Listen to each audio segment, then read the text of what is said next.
untuk membuka mata dunia bahwa inilah hakikat, inilah real face of the genocide criminal. Oke, Bang Hussein.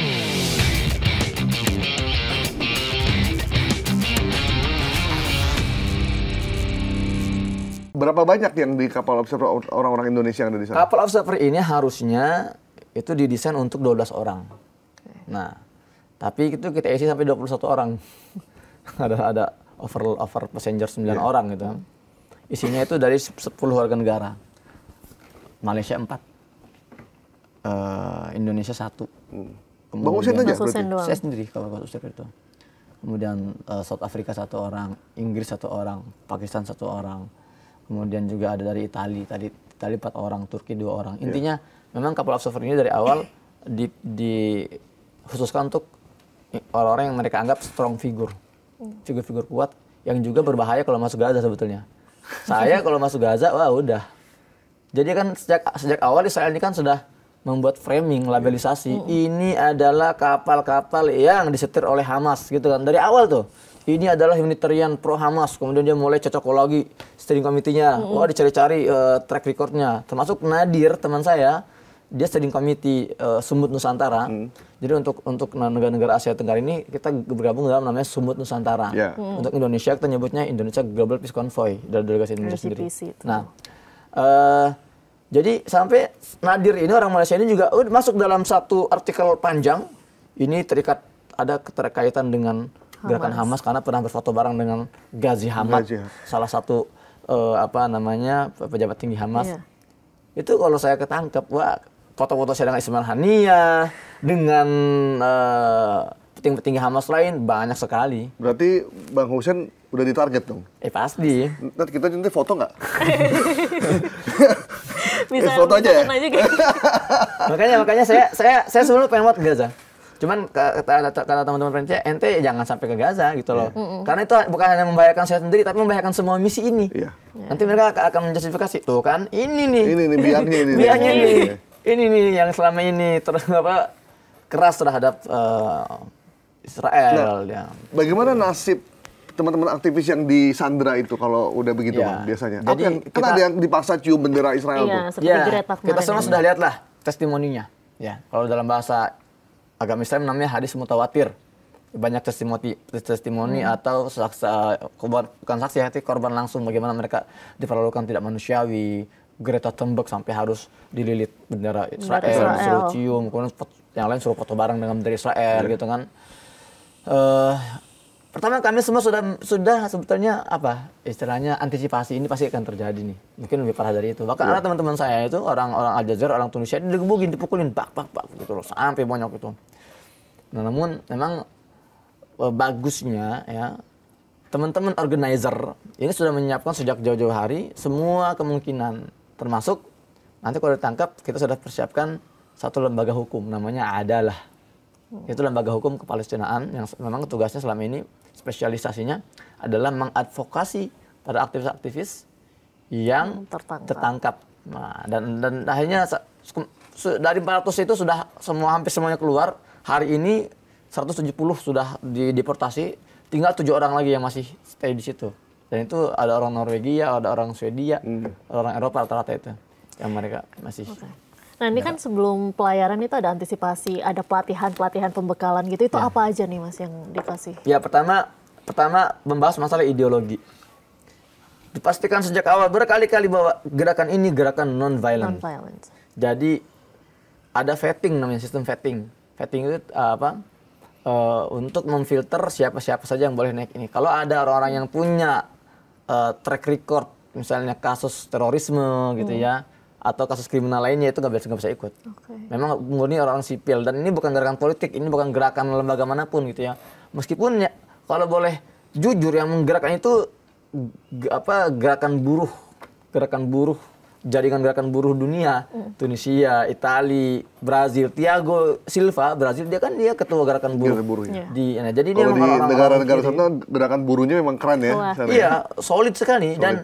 Dan gerakan non-violence ini bukan pertama kali, sudah terjadi sebelumnya gerakan-gerakan non-violence dan di beberapa kasus berhasil mereka. Nah ini mereka setelah mendapatkan pelajaran, pengalaman dari kasus Mafia Marmara, kapal Medellin, Handala. Oke, kita buat yang besar dan kita buat yang ya kira-kira bisa menggerakkan dunia gitu ya. Nah, jadi tadi apa sih pertanyaan, lupa saya? Apa aja pembekalannya? Pembekalannya gitu ya. Jadi utama saya ideologi itu ya, dijelaskan semangat ini non-violence. Jangan sampai ada atribut ya yang menunjukkan bahwa ini mendukung perlawanan tertentu. Jelas sekali instruksi mereka. Kita mendukung perlawanan di Gaza, tapi untuk kali ini kita ingin membuka battlefield baru, yaitu non-violence battlefield. Itulah, itu paling penting tuh. Karena sering melengkapi kan. Kadang masyarakat dunia ini kadang nggak cukup hanya dengan melihat tayangan-tayangan itu. Akhirnya kirimlah 47 negara itu perwakilannya. Biar orang kan ada sense of apa namanya nationality gitu ya. Sebenarnya itu tujuannya itu sebenarnya. Itu intinya. Nih, kalian orang Prancis yang masih merasa punya kedekatan dengan Israel, kirim orang Prancis, kirim orang Spanyol. Lihat bagaimana perlakuan mereka.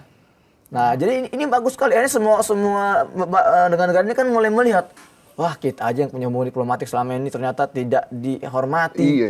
Iya, aktivis kita ditangkapin di perairan internasional pula, dan mereka hanya bawa pampers dan bawa kaleng-kaleng susu untuk membawa senjata. Ini apa lah? Jadi ini bagus untuk membuka mata dunia bahwa inilah hakikat, inilah real face of the genocide criminal. Oke, Bang Hussein mungkin melihat fenomena yang terjadi di beberapa negara, baik di Eropa maupun di Amerika Latin ya. Di mana masyarakatnya sekarang udah mulai kritis, bahkan kalau ada pemerintahnya yang tidak peduli terhadap Palestina itu di demo. Mereka aksi seperti di beberapa negara di Italia, di Prancis. Nah, kesadaran ini itu muncul karena memang mereka melihat ketidakadilan atau ada hal lainnya, politik atau apa? Itu yang tadi saya sebutkan di awal, ini adalah rasa muak. Ini gambaran rasa muak mereka. Mereka tahu lah sebetulnya selama ini memang ketidakadilan itu sudah terlalu kuat, ya cukup kukuhnya mencakar dunia kan. Tapi ketika mereka melihat ketidakadilan itu sampai pada tahapan genosida dibiarkan, nah itu mereka sudah tidak bisa lagi berpura-pura untuk hidup normal. Makanya di antara statement teman-teman ya ikut global ini, mereka bilang kami nggak bisa hidup dalam kebohongan bahwa kami tidak bisa berbuat apa-apa. Ya kami ingin menyaksikan langsung bagaimana merasakan perjuangan ini. Gitu. Berarti bukan soal dia beragama Islam atau dia ini segala macam. Bukan, ini humanitarian aktivis kita sebutnya ya. Dan seperti saya jelaskan lagi, ini mayoritas itu non-muslim yang ikut ini. Kita negara-negara yang mewakili muslim itu sedikit nggak banyak gitu loh. Di antara Indonesia, Malaysia gitu kan. Jadi yang menggerakkan ini ya adalah conscience itu. Nurani kesadaran yang selama ini sudah lelah gitu loh. Kita masa sih cuma bisa nonton doang, masa sih cuma bisa aksi doang. Ayo buat sesuatu yang bisa menggerakkan gitu loh. Nah, dan sebetulnya ini gerakan global seluruh ini adalah sentilan untuk pemerintah. Ini harusnya tugas kalian loh, bukan tugas kita loh. Tugas kalian loh, karena kalian nggak berani. Kami ya sebagai rakyat sipil, karena sipil ini kan nggak perlu ikut birokrasi macam-macam kan. Kita mudah untuk berkonsolidasi, koordinasi dengan sesama sipil, bergerak gitu loh. Dan kita mau melihat nih, kira-kira kalian ya, ini kan ditonton oleh kalian juga nih, kalian kira berbuat apa nih? Gitu.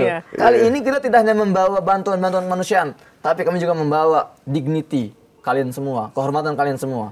Ya ini kita gerakan legal, dilindungi oleh undang-undang internasional, dan kita ingin mendobrak blokade ilegal yang selama ini tidak bisa didobrak. Kalian sebagai para petinggi-petinggi negara harusnya kalian juga mensupport dan bahkan memberikan keamanan dan jaminan kepada kami gitu. Perwakilan negara-negara Jazirah Arab ada yang ikut di 47 negara ini? Banyak. Ada Saudi, Qatar. Saudi nggak ada. Saudi nggak ada? Nggak ada. Tapi Qatar seharusnya nggak ada. Ada dari Qatar itu ada. Qatar ada. Jordania kali ada ya? Jordan bahkan ada juga Jordan, cuman nggak banyak. Mesir itu nggak ada. Nggak ada. Mesir itu ada kayaknya nggak ada di Mesir itu. Dari Mesir. Mau salah nggak ikut ya? Main bola dia. Pusing dia lagi terpuruk. Nah kemudian juga Aljazair, Tunisia, Libya ikut. Oke. Mas, waktu itu kan juga nggak berapa lama dari sidang umum PBB itu Italia sama Spanyol ngirim kapal perang.